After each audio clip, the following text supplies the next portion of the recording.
The Galactic Council met in the high halls of Station Zentor, a massive structure floating in the void between stars. The chamber was filled with beings from across the galaxy. Tall creatures with blue skin, short beings with 4 arms, and floating masses of energy, all gathered around a circular table. They had come to discuss Earth, a small planet on the edge of the known galaxy. Commander Vex of the Krell Empire stood up and spoke first. "Earth is a myth," he said loudly. "The ancient records speak of it, but it is nothing more than a story. A legend told to young children." The other council members laughed. They agreed with him. Earth had been marked as a protected world centuries ago, but no one had visited it. No one cared about it. "Even if Earth exists," added Minister Cray of the Tyrian race, "the humans there are primitive. They have no advanced technology. They cannot even leave their world. Why do we waste time talking about them?" The council members nodded in agreement. For them, humanity was a joke. A species that had never explored space, never built great cities in the void, never conquered other worlds. Far away from this council, on Earth, a different kind of meeting was taking place. In a hidden bunker deep below the surface, Commander Lucas and General Patricia stood before a large screen showing the stars. They were watching the skies, as humans have been doing for many years. Around them, men and women worked at computers, tracking alien ships, studying alien broadcasts, and learning their languages and technologies. "The Vortian ship is coming closer," said Lieutenant David, pointing at the screen. He had been monitoring the alien vessel for 3 days. The ship was damaged. It was running from something. The humans knew this because they had been listening to Vortian radio signals and had learned to understand them. "How much longer until it enters Earth's atmosphere?" asked Lucas. He was tall and strong, with gray hair and sharp eyes. He had trained for this moment his entire life. His grandfather had trained before him. His grandfather's grandfather had trained before that. For over 100 years, humans had been preparing for the day when aliens would finally arrive. 30 minutes, said David. Maybe less. The ship is losing power. Lucas looked at Patricia. She was a general in the human military.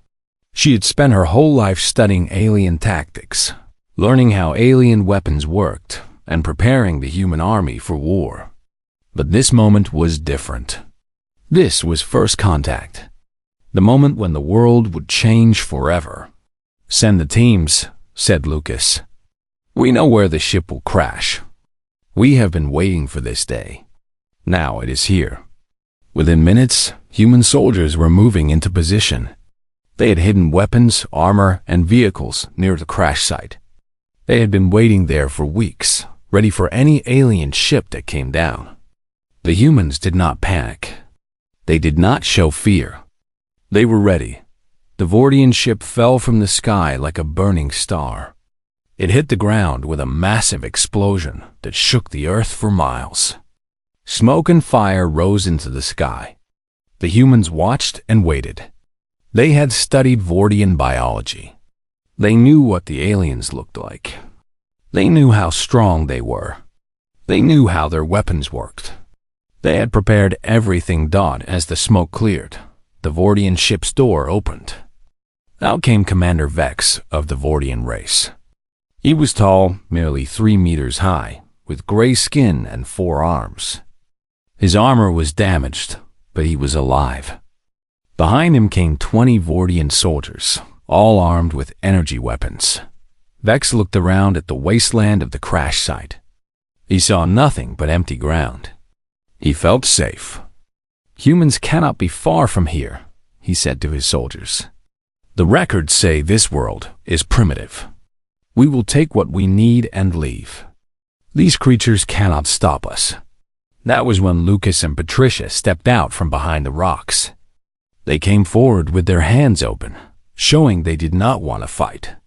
Behind them came 50 human soldiers, all armed and ready. But they did not point their weapons at Vex. Not yet. "Welcome to Earth," said Lucas in the Vortium language. He had spent years learning it. His accent was not perfect, but the words were clear. Vex froze. The Vortian commander stared at Lucas. He could not believe what he was seeing. A human had just spoken in Vortian. A human knew his language. A human could understand him. "You speak our tongue?" asked Vex. His voice was confused and angry. "We have been waiting for you," said Patricia, also speaking in Vortian. "We have studied your people. We have listened to your signals. We have learned from your technology. We know who you are and what you want." Vex looked at the humans again. They wore armor. They held weapons. They moved with discipline and purpose. This was not a primitive species. This was not a helpless people. Vex understood then that something was very wrong. The ancient records had been true. Humanity was real. And humanity was ready. The news spread through the galaxy in hours. A Vortian ship had crashed on Earth. The humans had made first contact. And the humans had been prepared. The Galactic Council received the message with shock and fear. What they had believed was a myth had become real. What they had thought was impossible had happened. On Earth, Lucas watched the stars again. This time, he was not alone. Beside him stood Patricia. Behind them stood the human race, ready to step out into the galaxy. The legend of humanity was no longer just a story. It was becoming real, and the galaxy would never be the same again. News of the Krell defeat spread through the galaxy like fire across dry wood. In every system, every world, every space station, beings talked about what had happened. The humans had beaten the Krell Empire. The humans had won. The myth was real. But the myth was more than just victory. It was hope. It was the hope of the weak. It was the hope of the small species that had been dominated and controlled by the great empires for so long. If humans could defeat the Krell, then maybe others could fight back too. Maybe the age of the empires was really ending. The messages came first from the small worlds at the edge of the galaxy. The Orion species, who had been slaves to the Tyrian Empire for 200 years, sent a message to Earth. They asked for help. They asked for protection. They asked for guidance on how to fight their masters and be free. Then came messages from the Vertian people, who lived under Krell control. They wanted to know how the humans had prepared so well. They wanted to learn human tactics. They wanted to join the humans in a new alliance. Then came more, and more, and more. Species after species, all seeking Earth's help. All wanting to join with humanity and break free from the empires that had held them down. Patricia and Lucas knew they could not turn away these people. They remembered the people of Earth who had fought and died to be free. They understood what freedom meant to species that had never had it. Elena was a diplomat, one of the best that Earth had. She was sent by the human government to meet with the leaders of the smaller species. She traveled from world to world, system to system. She spoke to beings of all kinds. She listened to their stories of suffering. She heard about centuries of oppression. She learned about the dreams these species had of freedom and power. Elena was not a warrior, but she was strong in a different way. She had the strength of words. She had the strength of understanding. She had the strength of compassion. When she spoke to the Orion leaders, she did not make big promises. She made real plans. She showed them how humans had prepared. She showed them how to build weapons. She showed them how to organize and resist. The Tyrian Empire and the Krell Empire realized what was happening. They were losing control. The smaller species were rising up, and the humans were helping them. The empires had to act. The Tyrian minister called an emergency council meeting. This time, the Krell commander did not come. The Krell Empire was weakened and divided after the defeat on Earth, so the Tyrian minister spoke alone. The humans must be stopped, he said to the other council members. They are creating chaos. They are turning species against the great powers. If we do not act now, we will lose everything. But not all the council members agreed. Some of them had already been contacted by humans. Some had young leaders who believed in the new order. The council was broken. It was divided. So the Tyrian minister made a choice. He sent a fleet to attack one of the rebellious species, hoping to scare them back into submission. He attacked the Orion homeworld. But this time, the Orion were not alone. They had human advisors with them. They had human weapons. They had human training. When the Tyrian fleet arrived, they found an enemy that was ready to fight. The Orion launched their ships. They fought with the fury of a people who had nothing left to lose. And the humans stood with them, not as commanders, but as partners.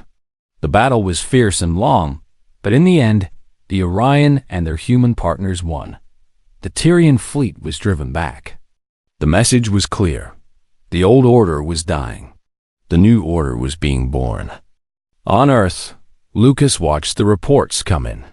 Around the galaxy, smaller species were rising up. The great empires were losing power. Some were retreating. Some were asking for peace. Some were fighting, but losing.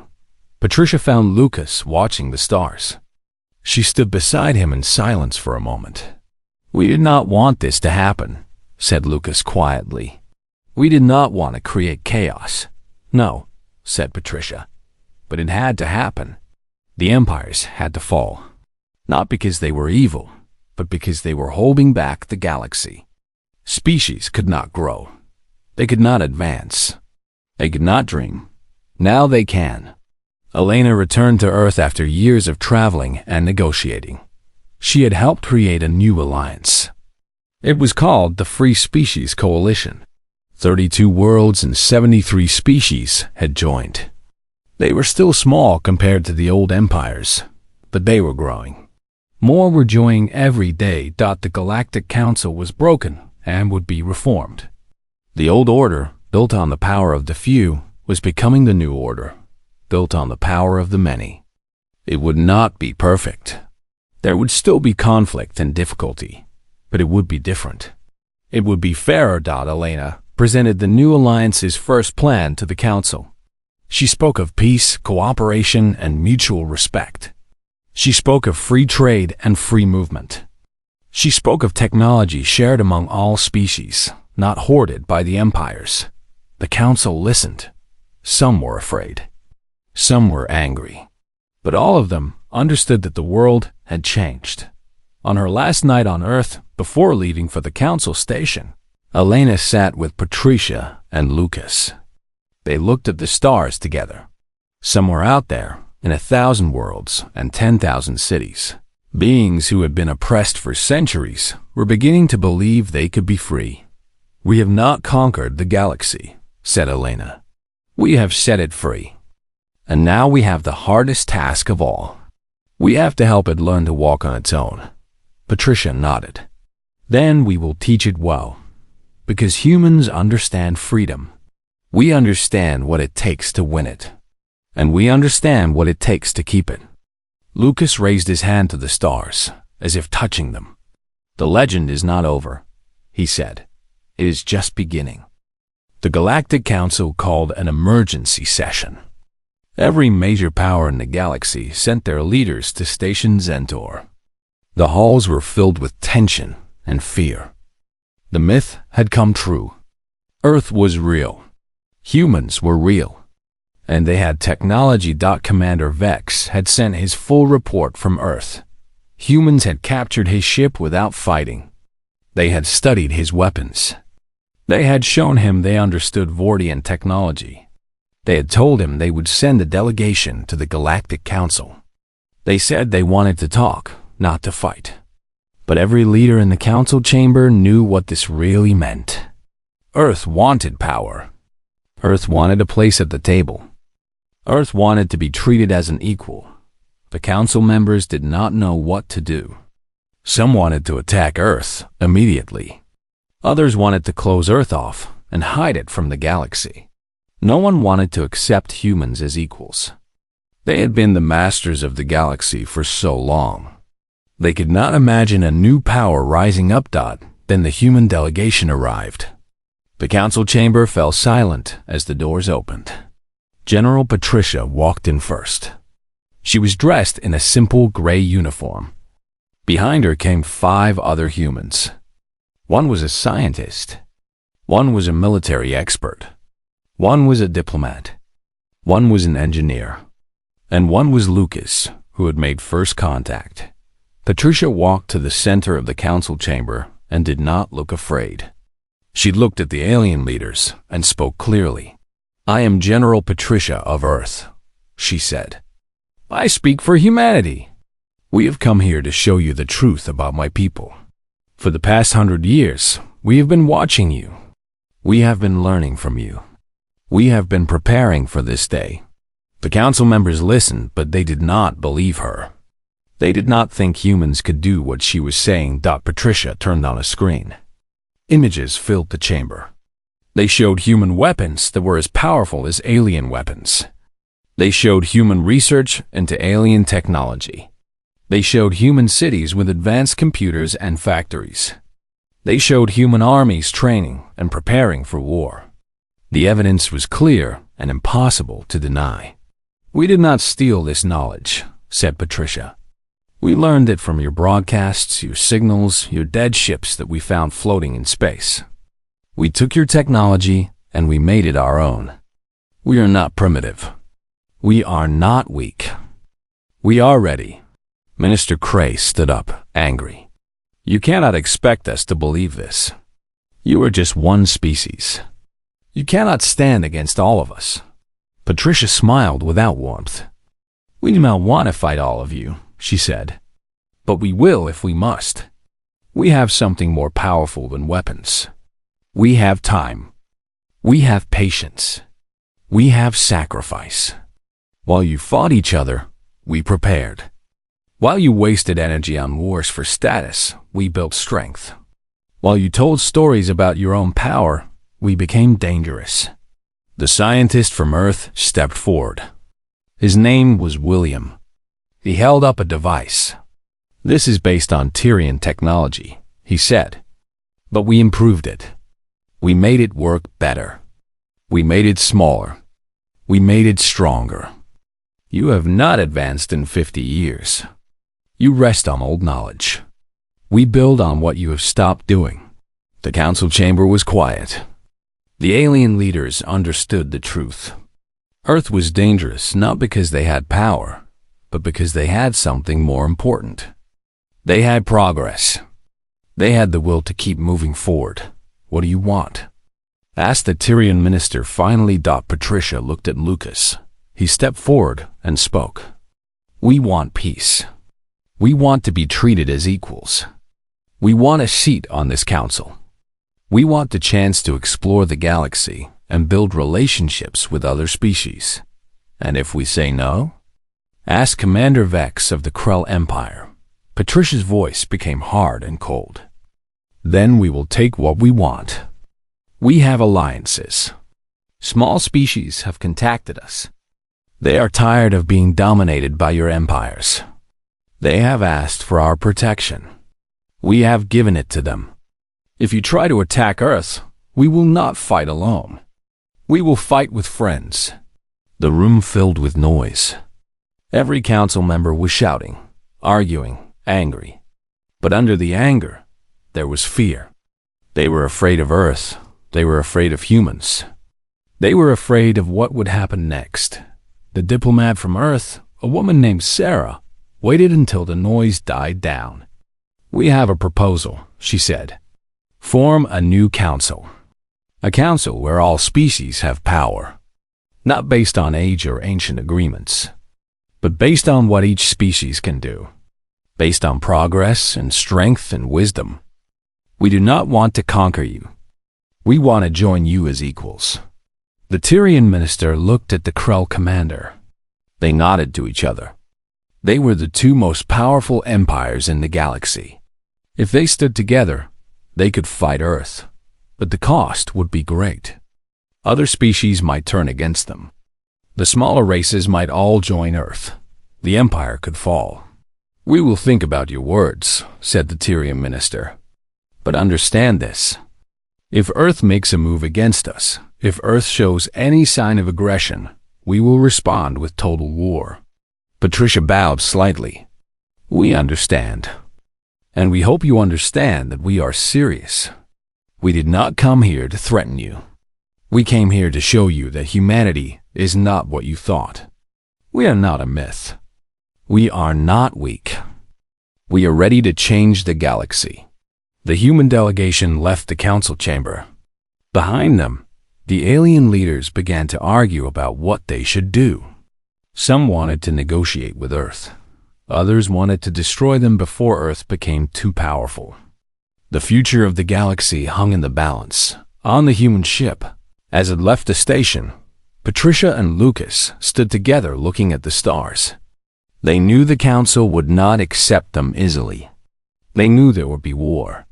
But they also knew something else. They knew that humanity had already changed the galaxy just by showing up. The age of the old empires was ending. The age of humanity was beginning. The War Council of the Krell Empire met in darkness. Commander Vex and the military leaders of the Krell race sat around a black table, lit only by the red glow of weapon systems on the walls. They had been arguing for 3 days about what to do with Earth. "We cannot wait," said General Threk, the oldest and most aggressive Krell warrior. "Every day we wait, the humans become stronger. Every day we wait, more species contact them. We must strike now. We must destroy Earth before it becomes a threat we cannot handle." Commander Vex looked at the map of the galaxy on the wall. Earth was a small blue dot at the edge of space. The human delegation had left Station Zentor just hours ago. There was still time to act. There was still time to crush this rising power before it grew too strong. "Assemble the fleet," said Vex finally. "We will strike Earth. We will show the galaxy that the Krell Empire does not accept challengers. We will destroy the myth before it becomes legend." On Earth, Lucas was in the main command center with Patricia and their best military strategists. They had known this moment would come. They had planned for it. The defense systems were in place. The satellites were ready. The weapons were loaded. "The Krell fleet is moving," said David, watching the screens. 50 warships. Maybe more. They are coming to Earth. Patricia did not look surprised. She had expected this. "Launch the alert. Get the people into the shelters. Activate the shield network. And wake up the strike teams." The humans had prepared for this war for over 100 years. While the galaxy had thought Earth was a peaceful, primitive world, humans had been building weapons hidden beneath mountains and under the ocean. They had been creating a shield system using captured Vordian technology. They had trained soldiers and pilots for this exact moment. The Krell fleet appeared in Earth's sky like a swarm of locusts. The warships were huge and powerful. They had weapons that could level cities. The Krell commanders believed they would win this war in hours. They were wrong. The human shield system activated. A wall of energy covered the planet. The Krell ships fired their weapons at the shield, and the energy bounced back. The Krell commanders were shocked. They had not known about this shield. They had not expected Earth to have this kind of technology. "Fire again," ordered the lead Krell commander. "Break the shield." The Krell warships fired their strongest weapons. The energy hit the shield and bounced back again. But this time, the humans fired back. Hidden defense stations across Earth's surface fired beams of light and energy up at the Krell ships. The first Krell warship was hit. Its engines exploded. It fell from the sky and burned as it came down. The Krell commanders realized too late that they had walked into a trap. Earth had not just shields. Earth had weapons. Earth had a plan. Captain Marcus led a squadron of human fighter ships into the battle. His pilots were young and fast. They had trained their entire lives for this moment. They flew between the Krell warships, firing weapons that they had built from stolen technology and human engineering. A second Krell warship was hit. Then a third. The Krell fleet began to break apart. Some ships tried to land on Earth to attack from the ground. The humans had prepared for this too. Weapon stations in the mountains fired at the landing ships. Soldiers in armor waited in bunkers to fight the Krell warriors if they made it to the ground. But most of them did not dot in the command center. Patricia watched the battle unfold on the screens. The Krell had numbers, but humans had something better. They had knowledge. They had preparation. They had sacrifice. "We are losing our strongest shield generator," said David. The Krell focused their attack on it. "It is going down." Patricia made a hard decision. Send Lieutenant Kevin and his team. They will repair it or die trying. Lieutenant Kevin and 5 soldiers ran through tunnels and collapsed buildings to reach the shield generator. The Krell ships were still firing at it. The roof was coming down around them. But Kevin and his team did not stop. They reached the generator. Kevin used his own body to shield the main power source while the other soldiers fixed the damage. A piece of metal fell and hit Kevin. He fell to the ground. But the shield came back online. The Krell weapons bounced back again. Kevin was dead. But because of his sacrifice, thousands of humans lived as the battle went on. The humans executed their final plan. They had tracked the Krell command ship. It was the largest vessel in the fleet. All the Krell commanders were on that ship. Captain Marcus and his best pilots flew directly at it. The Krell shot at them. Many human ships exploded. Many pilots died. But some of them made it through. They fired missiles directly into the command ship's bridge. The ship exploded in a burst of red and orange light. The Krell commanders were dead. Without their leaders, the Krell fleet began to fall apart. Ships crashed into each other trying to escape. The Krell had been beaten. As the last Krell ships jumped away from Earth, the humans stood in silence. They had won, but the cost had been high. Thousands of humans were dead. Cities had been damaged. The planet would need years to rebuild. But something else was also true. The myth had become real. Humanity had faced the Krell Empire and had won. Humanity had proved that they were not weak. They were not victims. They were a species that could fight, that could plan, that could endure, and that could win. Patricia stood in the command center and looked at her people. Some were crying. Some were smiling.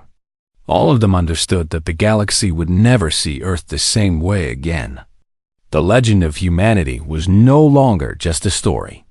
It was real. It was written in the scars on Earth's surface and in the hearts of everyone who had survived the war. Lucas walked over to Patricia. "We did it," he said quietly. Patricia looked at the screen showing the empty sky where the Krell ships had been. "We did," she said. "But this was just the beginning. The galaxy is watching now, and they will be afraid." 20 years had passed since the war with the Krell. The galaxy had changed more in those 2 decades than it had in the previous 1,000 years. The old council had been broken and reformed. The new Galactic Council had seats for all species, not just the great empires. Humanity held 3 seats, earned not through conquest, but through respect and strength. The military academies across the galaxy now taught human tactics. Young Tyrians learned about patience and preparation. Young Verdians studied human strategies of sacrifice and adaptation. The Orion, once slaves, now trained their children in the ways of human warriors. Every species that had joined the Free Species Coalition studied Earth's history and learned how a small world had changed the galaxy. On the highest military academy on the planet Zentaur, a young Tyrian officer stood in front of a class. Behind him was a screen showing images of the Krell. War. He was teaching a lesson about human combat. tactics. The humans knew that they could not defeat the Krell through direct force, the teacher explained. So they did something different. They prepared. They waited. They learned. They understood their enemy. This is what made them dangerous. Not their weapons, but their minds. In a school on the Orion homeworld, children of all ages sat in a circle. An old Orion woman was telling them a story. The story was about humanity. It was about how humans had refused to be slaves to fear. It was about how humans had stood with them when they rose against their masters. The humans taught us that freedom is not given, the old woman said. Freedom is taken. It is built. It is earned through sacrifice and courage, and the will to never give up, no matter how hard the fight. The children listened with wide eyes. To them, humans were heroes. To them, Earth was a place of legend. On Earth itself, things were different. The planet had been rebuilt. The cities that had been damaged in the Krell War had been restored. But the people of Earth had not built them the same way. They had built them stronger. They had built them with memory, with reminders of what they had suffered and what they had won.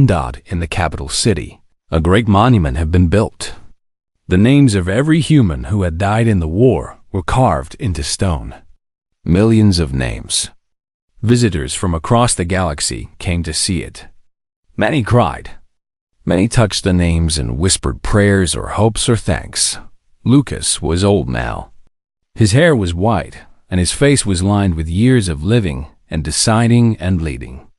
But his eyes were still sharp and bright. He stood in the government building with Patricia, who had also grown old.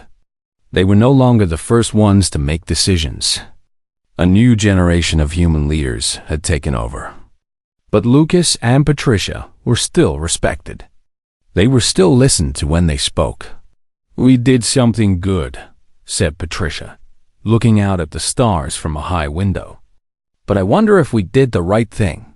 "What do you mean?" asked Lucas. "The galaxy is free now. The species are rising. They are becoming powerful. Some of them will become dangerous. Some of them will make mistakes. The Tyrian Empire is weakened, but it is not gone. They are rebuilding and planning their return to power. We may have created more wars, not fewer." Lucas was quiet for a long moment. Then he spoke. "Freedom is hard. Peace is hard. Building a galaxy where all species have power is harder than all of it. But it is right. If we had let the empires keep their control, nothing would have changed. Species would have remained slaves. Dreams would have remained dreams. So yes, we may have created difficulty, but we created the possibility of something better. That is worth the cost." Elena had become one of the most important people in the new council. She worked every day on treaties and agreements between species. She was tired much of the time, but she also knew she was doing something that mattered. The Academy on Zentor had a new program. Young leaders from all species came there to study together. They learned about each other's cultures. They learned about cooperation. They learned about what it meant to live in a galaxy where no one empire had total power. One day, a Tyrian student asked a human teacher a question. "Is it true that humans can do anything? Is it true that humans never give up?" The teacher smiled. She was too young to have been in the war, but she had heard the stories from her parents. "No," she said. "Humans are not perfect. We get tired. We make mistakes. We fail sometimes. But we have learned something that other species are learning too. We've learned that trying is better than giving up. That hope is better than fear. That working together is better than working alone." Years passed. The young Turian student grew up. She became a leader. She did great things. And when people asked her what inspired her, she talked about Earth. She talked about a species that had refused to accept the world as it was. She talked about humans who had believed they could change things. She talked about the day when a myth became real. In the human archives, every document from the early days was carefully preserved. Young humans studied these documents to understand their history. They learned about their ancestors who had watched the skies and waited. They learned about the ones who had fought in the Krell War. They learned about the ones who had died to make the galaxy free. On the day of the Galactic New Year, a celebration was held across the galaxy. On every world, beings of all species gathered to remember what had happened and to celebrate what was being built. They told stories of the war. They told stories of humans standing with them against oppression. They told stories of a species from a small blue planet that had changed everything. Lucas and Patricia stood together on a hill on Earth, watching the sunset. The sky turned red and orange and gold. Stars began to appear in the darkness.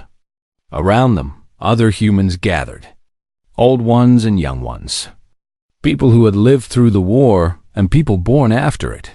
"The legend is not a story anymore," said Patricia softly. "It is history. It is what we did. It is who we are. And the next chapter?" asked Lucas. "What comes now?" Patricia smiled. "Now comes something harder. We have to keep being worthy of the legend. We have to live in a way that the next generation will respect. We have to build something that lasts." As the stars filled the sky above them, Lucas thought about the long road that had brought humanity to this moment. From a small protected world, unknown and forgotten, to the center of a galactic transformation, to legends that would be told for thousands of years. Humans were no longer a myth. They were no longer a legend waiting to become real. They were history. They were the present. They were the standard by which all others would be measured. On that hill, under those infinite stars, the people of Earth stood together and remembered. They had struck back. They had changed the galaxy. And the legend they had created would live forever.